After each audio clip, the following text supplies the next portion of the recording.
నేను మొన్న ఎప్పుడో పాపం చాలా రోజుల తర్వాత మా బ్రూస్లీ ఒక విలేకరుల సమావేశం ఏర్పాటు చేసి సరే అనేక రకాలైనటువంటి ఛాలెంజ్లు విసరడం జరిగింది. నేను అందుబాటులో లేను, హైదరాబాద్లో ఉన్నాను కాబట్టి కాస్త ఆలస్యంగా ఈరోజు వచ్చిన వెంటనే ఈ మీడియా సాక్షిగా ఆయన ఇచ్చినటువంటి ఛాలెంజ్లకు అన్నిటికీ సమాధానం చెప్పాలనేటువంటి ఆలోచనతో ఈరోజు ప్రత్యేకించి ఈ సమావేశాన్ని ఏర్పాటు చేయడం జరిగింది.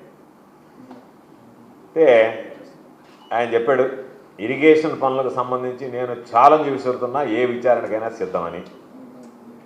నేను చెప్పేది సరే ఏ పుణ్యాన ఇరిగేషన్ అనేటువంటిది దాని మీద నీ ప్రతాపం చూపడం మొదలుపెట్టావో, నీ ఆధీనంలోకి తీసుకున్నావో, ఇరిగేషన్ కార్యాలయంలో జరగకూడనటువంటి అనేక రకాలైనటువంటి సంఘటనలు జరుగుతున్నాయి. నిన్న కూడా ఒక సంఘటన జరిగింది అని చెప్పి అందరూ కూడా దౌర్భాగ్యం ఏంటంటే దాని గురించి అసహ్యంగా మాట్లాడుకునేటువంటి పరిస్థితి. ఇరిగేషన్ శాఖ కార్యాలయం అంటేనే నెల్లూరు జిల్లాలో అసహ్యంగా మాట్లాడుకునేటువంటి పరిస్థితి ఏర్పడింది. నేను సోమిరెడ్డి విసిరినటువంటి ఛాలెంజ్ అన్ని ఛాలెంజ్లు స్వీకరిస్తున్నా, ఏమీ ఇబ్బంది లేదు. వాటికి సంబంధించి తమరు ముందు నీకు నీతి, జాతి, సిగ్గు, శరము, రోషము, పౌరుషం ఇవి ఉండాయి నేను అనుకోవడంలే. ఈ మూడు ఉంటే నువ్వు చేయవలసినటువంటి పని ఏంటంటే కూటమి పాలన అధికారంలోకి వచ్చినప్పటి నుంచి సర్వేపల్లి నియోజకవర్గంలో ఎన్ని పనులు జరిగాయి ఆ జాబితా ఏదో నువ్వు తీసుకొచ్చి ఇవ్వడం కాదు, మీడియాకే ఇవ్వు, నువ్వు తీసుకొచ్చి ఇవ్వడం కాదు, ప్రతి దాని మీద ఇదిగో ఈ పనులు జరిగాయి అని రైట్ టు ఇన్ఫర్మేషన్ యాక్ట్ కింద మేము అడిగాము. ఇప్పటికే ప్రతి పేజీ మీద సర్టిఫై చేసి ఇవ్వాలి. ఇదిగో ఈ పనులు అని చెప్పి ప్రతి పేజీ మీద పేజీ నెంబర్ వేస్తారు, ప్రతి పేజీ మీద సంతకం పెట్టివ్వాలి. ఆ సంతకం పెట్టి ఇవ్వకుండా నువ్వు ఎక్కడైతే పనులు చెయ్యలేదో ఆ పనులకు సంబంధించి వాటిని పక్కన పెట్టేసి నువ్వు అక్కడక్కడ కలిపెట్టినటువంటి పనులు తీసుకొచ్చి ఆ పనులు చూపించేటువంటి పరిస్థితి వచ్చింది. కాబట్టి నువ్వేం మాట్లాడుతున్నావు, నేను 19 కోట్ల పని, ఆ 19 కోట్ల పని చేయలేదు, దానికి సంబంధించి 100 కోట్ల. నీ మనిషివా, నీ మనిషి జన్మ, నీది ఒక బ్రతుక. చెప్పింది ఏంది 18 నెలల్లో నువ్వు ఎంత చూపించున్నావు అని అడుగుతుంటే దానికి సంబంధించి మొన్న 19 కోట్ల అంటే నువ్వు 100 కోట్ల రూపాయలు తిని ఎప్పటి నుంచి నీ అధికారంలోకి వచ్చినప్పటి నుంచి నువ్వు తిన్నటువంటి లెక్కలు తీయమన్నావు. ఆ లెక్కలు తీయమంటే సిగ్గు ఎక్కువ లేకుండా నీకు ఎంతసేపటికి మొన్న 19 కోట్లు, మొన్న 19 కోట్లు, మొన్న 19 కోట్లు. అసలు ఇది మనిషి జన్మేనా, నువ్వు మనిషివేనా, నీకు అర్థమవుతుందా? ఇంతకుముందు సగం పిచ్చోడు అనేవాళ్ళు నువ్వు, ఇప్పుడు పూర్తి పిచ్చోడు అయిపోయావు. నువ్వు అర్థమైంది. నువ్వు వచ్చినప్పటి నుంచి అధికారంలోకి వచ్చినప్పటి నుంచి నువ్వు చేసినటువంటి పనులేంది, నువ్వు వెలగబెట్టినటువంటి ఘనకార్యాలు మా దగ్గర లిస్ట్ ఉంది. కాబట్టి నువ్వు వాటిని తీసుకురా, వాటికి సంబంధించినటువంటి దాంట్లో మాట్లాడదాం.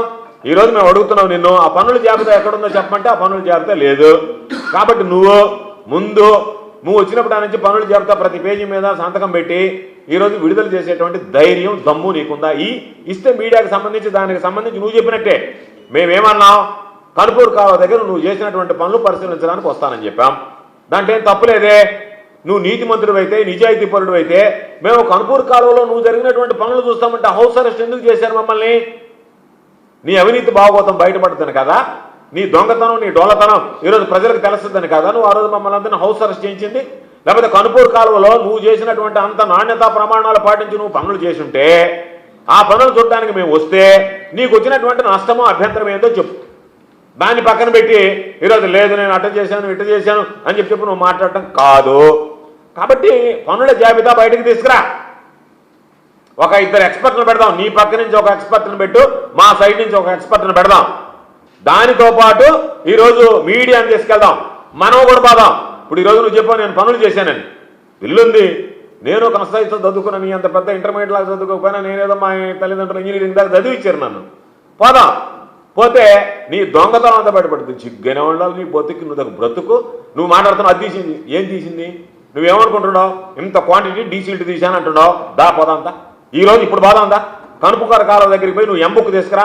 నువ్వు తీసిన డీసిల్టింగ్ యాడ్ ఉంది చూపించు ఒకసారి. నువ్వు పూడికి తీసి యాడ్ పెట్టావో యాడ్ పోసావు అనేటువంటిది ఒకసారి చూపించు. చిగ్గేనే ఉండాలా? తిన్నప్పుడు దొంగతనం చేసి చంద్రబాబు దగ్గర నేర్చుకోరా నాయన. నువ్వు అబద్ధం చెప్పిన అతికినట్టుకు ఉండాలి. నీకు అబద్ధాలు చెప్పడం కూడా చేత కాకపోయి, దొబ్బు తినడం, దొంగతనం చేయడం తప్ప మరొకటేం చేత కాకపోయి నీకు. నీ బ్రతుకట్టాను బ్రతుకైపోయా. కాబట్టి నేను ఇప్పటికీ చాలాసార్లు నీకు ఛాలెంజ్ విసిరాను. నువ్వు ఛాలెంజ్ విసిరడం ఏంది? నీ మొహం బాడుగోలుడు, నువ్వు విసిరేది ఏంది? నేను చెప్పా ఏమన్నా? వైఎస్ఆర్ కాంగ్రెస్ పార్టీ హయాంలో జరిగినటువంటి పనులు నీ హయాంలో జరిగినటువంటి పనుల మీద మీ ముఖ్యమంత్రి గారికి చెప్పి లేఖ రాస్తే సిబిఐ విచారణ జరుగుతుంది. సిబిఐ విచారణ జరిగితే నువ్వు వాగుతున్నావు కదా ఏమని, ఇదిగో షట్టర్లకు సంబంధించి వైఎస్ఆర్ కాంగ్రెస్ పార్టీ వాడు ఒక్కడు టెండర్ చేసినట్టుగా లేదు వాటిలో పార్టిసిపేట్ చేసినట్టుగా నువ్వు రుజువు చేయి. ఉద్దేశం ఏంది? నువ్వు షట్టర్ పనులు చేసేటువంటి కాంట్రాక్టర్ పిలిచి 10 కోట్లు అడిగావు, అయ్యా నేను అంత తీరేని ఒక 50 లక్షలు ఇస్తాను అన్నాడు. అట్టయితే కాదులే నేను మాట్లాడతాను. నువ్వు మాట్లాడుతూ ఉండవు, ఆ రేటుకి రీచ్ అయిన దాకా మాట్లాడతావు. నువ్వు నీ బ్రతుకు అట్లాంటిది, నీ బుద్ధి అట్లాంటిది. నువ్వు పోయి మామూలుగా అందుకే చెప్పా సిబిఐ విచారణ మనం కోర్టులో వేద్దామా, హైకోర్టులో వేద్దామయ్యా. ఈ విధంగా 18 నెలల్లో జరిగినటువంటివి లేదా మా హయాంలో జరిగినటువంటి వాటి మీద పూర్తి స్థాయి మీద మనం విచారణ జరిపిద్దామా. నేను మొదటి నుంచి చెప్తున్నా, నీకు నిద్రలేస్తే విజిలెన్స్ డీజీపీ ఆఫీసులో ఏం పని నీకు? ఇక్కడ రాస్తే వాటిని మార్పులు చేర్పులు చేయించి ఇరిగేషన్ మామూలుగా ఏంటి విజిలెన్స్ కానీ ఏసీబీ కానీ ఎవరో కలవకూడనటువంటిది, ఎవరు మాట్లాడకూడనటువంటి కార్యాలయాలు, ఎవరు వెళ్ళకూడనటువంటి కార్యాలయాలు, ఎవరు ఇన్ఫ్లుయెన్స్ చేయనటువంటి కార్యాలయాలు. ఈరోజు రీజనల్ ఆఫీసర్గా ఉండే విజిలెన్స్ ఎన్ఫోర్స్మెంట్కి సంబంధించి నీకు దమ్ము ధైర్యం ఉంటే నీ కాల్ లిస్ట్ బయటపెట్టు. ఎన్నిసార్లు నువ్వు మాట్లాడావు బయటపెట్టు. నేను ఎప్పుడన్నా మా ప్రభుత్వం ఉన్నప్పుడు తీయించి ఈరోజు నీ అధికారం ఉంది. విజిలెన్స్ అండ్ ఎన్ఫోర్స్మెంట్ వాళ్ళతో కానీ ఏసీబీ వాళ్ళతో కానీ నా ఫోన్ కాల్ నుంచి కానీ నాకు సంబంధించినటువంటి వ్యక్తుల ఫోన్ కాల్ ద్వారా కానీ ఒక్క కాల్ పోయినట్టుగా నువ్వు రుజువు చేయి. నీకు ధైర్యం ఉంటే రుజువు చేయి. నువ్వు మనిషి జన్మ అయితే రుజువు చేయి. కాబట్టి ఈరోజు నువ్వు విజిలెన్స్ విజిలెన్స్ నీ బొంద ఏంది విజిలెన్స్? పాత పనుల మీద నువ్వు దొంగ బిల్లులు తినేస్తావు. ఇప్పుడు కొత్త పనులు వేసుకొని ఇంక విజిలెన్స్ వాడు ఏం విచారణ చేస్తాడు? వచ్చి వాడు తలపట్టుకుంటున్నారు చూడండి ఏమని, ఇదేందా పనులు చూడమంటుండే, ఇదే పనుల మీద నేను దొంగ బిల్లులు భోంచేసి ఉండే, ఆ పనుల మీదనే ఆ పనుల మీద దొంగ బిల్లులు భోంచేస్తే ఏది రాయాలో అర్థం కాకపోయి అది రాయాలన్నా ఇది రాయాలన్నా? రాస్తే నీ దొంగ బిల్లుల గురించి రాయాలి, పనులు చేయకుండా నువ్వు చేసిన దొంగ బిల్లుల గురించి రాయాలా? కాబట్టి నేను ఎందుకు సిబిఐ అంటున్నానంటే ఇవి విజిలెన్స్లో పోయి నువ్వు మాట్లాడతావు, సిబిఐ దగ్గర పోయి మాట్లాడనుకో ఎగిసి తంతారు నేను మట్టుకొని, మామూలు కూడా కాదు. అడపోయేదనగా నువ్వు ఇట్రాయండి అట్రాయండి అని అన్నావు అనుకో, విచారణ విజిలెన్స్ వాళ్ళని రాయమన్నట్టుగా నెల్లూరు ఆర్వని పిలిచి మాట్లాడినట్టుగా నువ్వు పోయి సిబిఐ వాళ్ళని మాట్లాడామనుకో వాళ్ళు ఎగిసి తంతారు. ఏం పని రా నీకు మా దగ్గర, నువ్వు ఎందుకు వస్తున్నావు మా ఆఫీస్కి అని చెప్పి. ఇక్కడైతే నేరుగా డీజీపీ దగ్గరికి పోవడం, డీజీ దగ్గర కూర్చోవడం, ఇక్కడ పోయినటువంటి రిపోర్ట్స్ ఏ విధంగా మార్చి రాయాలని చెప్పి మార్చి రాయించడం కాదు. కాబట్టి నేను చెప్పా నీకు ధైర్యం ఉంది, నువ్వు వస్తావు సిబిఐ విచారణ లేదు కాణిపాకం పోతాను. ఎందుకంటే ఇక్కడ దేవాలయాలంటే ఎవరో చెప్పారు వాడు ఏమన్నా 7 దేవాలయాలు రమ్మంటే వాడు ఏడకైనా వచ్చి చేస్తాడు అమర ప్రమాణం. అందుకని కాణిపాకానికే రమ్మని చెప్పారు. అందుకని కాణిపాకం వినాయకుడి దగ్గరికి నువ్వు ప్రమాణానికి సిద్ధపడి వస్తావా? దానికి సంబంధించి ఈరోజు నీకు సిగ్గైనా ఉందా? ఏం మాట్లాడుతున్నావు మీడియా ముందు? ఎఫ్డీఆర్ పనులు 30% కూడా కాలేదండి. ఎఫ్డీఆర్ పనులు ఎందుకు దరిద్రుడా? 30% కాదండి. ఏంది ఈరోజు నీళ్లు వదిలితే నీడలో కలిపెట్టి బిల్లులు చేయించుకుంటావా? ఎవడన్నా నీళ్లు వదిలిన తర్వాత ఇరిగేషన్ పనులు అత్యవసర మరమ్మతులకు సంబంధించినటువంటి నిధులు ఓఎండ్ఎం కానీ ఎఫ్డీఆర్ కానీ నీళ్లు వదలక ముందు చేసే పనులు, నీళ్లు వదిలిన తర్వాత ఆ నీడలో కలిపెట్టి అమలు చేసుకుని దొంగ బిల్లులు చేసుకుంటా ఇప్పటికి 30% అయినా అంటే 70% కూడా సీజన్ అయిపోయి నీళ్లు పూర్తిగా పంట అయిపోయే లోపలంటే ఆ నీళ్లు ఉండగానే బిల్లులు పూర్తి చేస్తాడు. ఆయన సిగ్గైనా ఉండాలి మాట్లాడడానికి. ఎవడన్నా నోట్లో వస్తారేమో నన్ను ఏందబ్బా ఇది అనేటువంటి సిగ్గు కూడా లేనటువంటి నీది ఒక జన్మ, నువ్వు ఒక మనిషి మాట్లాడడానికి. ఈరోజు అందుకని దొంగ బిల్లులు చేసుకపోతే 30% బిల్లులు చేశారు, ఇంకా 70% చేయాలా? 19 కోట్ల 100 కోట్ల 19 కోట్లు కాదు, ఈ దెబ్బలో 19 కోట్లకి వేసావు నువ్వు. ఒక మోంతా తుఫాన్లో దిత్వాకి ఎంత వేస్తావో మరలా రేపు రాబోయే రోజుల్లో ఎంత వేస్తావో పక్కన పెడితే ఇప్పటి వరకు జరిగినటువంటి దాంట్లో ఎక్కడ పని చేయకుండా కనుపూరు కాలువ పరిస్థితి మధ్యలో ఒక డోతను పంపించి ఈ పక్కకి ఆ పక్క కాలువలో నెడితే వచ్చే నీళ్ళు అయిపోయింది. తమరు చేసిన ఘనకార్యం ఏంది? నీళ్లు సాఫీగా వచ్చే నీళ్ళు ఏదైతే ఉన్నాయో ఆ సాఫీగా వచ్చే నీళ్ళు తమరు కలిపెట్టినందువల్ల ఈ పక్క ఆ పక్క అదే కాలువ ఎత్తి బయట వేయాలి. డీసిల్టింగ్ అంటే కాలువలో ఏమని కాదు, నీకేమైనా అక్కడ నేర్పించారేమో ఇంటర్మీడియట్లో కాలువలో వేసేసేయాలి డీసిల్టింగ్ అని చెప్పి. కాలువలో ఏది డీసిల్టింగ్ ఎత్తి పక్కకు బస్తారు, అది ఇంజనీరింగ్. నీకు చెప్పినటువంటి వాడు ఎవడో ఇంటర్మీడియట్ చదువుకున్నాడు దానిలో లోడమంటే లోడితే సరిపోద్ది అనుకున్నానేమో. పని అంటే అది కాదు నాయన, ఎత్తి బయట వేసేది డీసిల్టింగ్ అంటే. అది కూడా తెలియకుండా నువ్వేదో నేను చేశానని చెప్పి కండలేరు దగ్గర అన్నావు. కండలేరు దగ్గర ఎదుగు అయ్యి ఫోటోలు అయ్యా చూడండి 1000 క్యూసెక్కులు నీళ్లు, దాని ఫోటోలు చూపించిన ఆయన 1000 క్యూసెక్కులు నీళ్లు వదిలేడు. ఒక్క ముందుకు రా ఇందాక అది ఒక పైప్ పోతుంది దానికి కట్టారు, ఏది ఊరికే ఆ పైపు నిలబడడానికి. అవి కూడా కొట్టకపోవాలి నువ్వు వదిలిన 1000 క్యూసెక్కులకి. సిగ్గునే ఉండబడ మాట్లాడటానికి సిగ్గుంది అసలు నీక. అది చూడు దాన్ని ఇంకొక చూపుతున్నాను, ఇంకో ఫోటోలు చూపిస్తాను.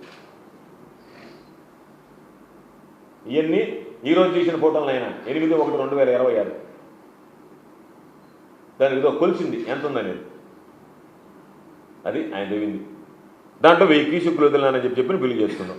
ఏంది సరే నేను చెప్పాలి కదా నీకు, మొన్న చెప్పా నీకు ఎరగ తీసి నేర్పిస్తానంటే నువ్వే నా మీద కేసు పెట్టావు. అసలు ఏంటి డిశ్చార్జ్ అంటే ఏంది?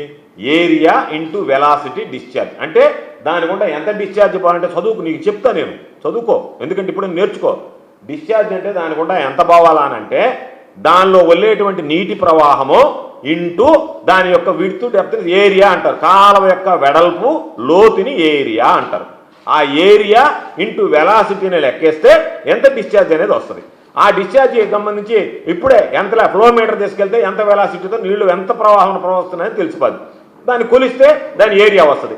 ఆ రెండుని మల్టిప్లై చేస్తే నువ్వు వదిలిన డిశ్చార్జ్, నీ బొంగు, నీ భాగవతం, నీ అవినీతి బయటపడదు. కాబట్టి నువ్వు ఏదైనా మాట్లాడేశానని చెప్పి గోవర్ధన్ రెడ్డికి ఏం తెలుసులే, 500 క్యూసెక్కులు, రైతులకి ఏం తెలుసులే, 1000 క్యూసెక్కులు అని చెప్పి నేను బిల్లులు చేసుకుంటే పోతుందని చెప్పి అనుకోవడం తప్ప దాని ఎంత ఉంది? 2.5 మీటర్ల లోతు, 10 మీటర్ల వెడల్పు ఉంది దానికి.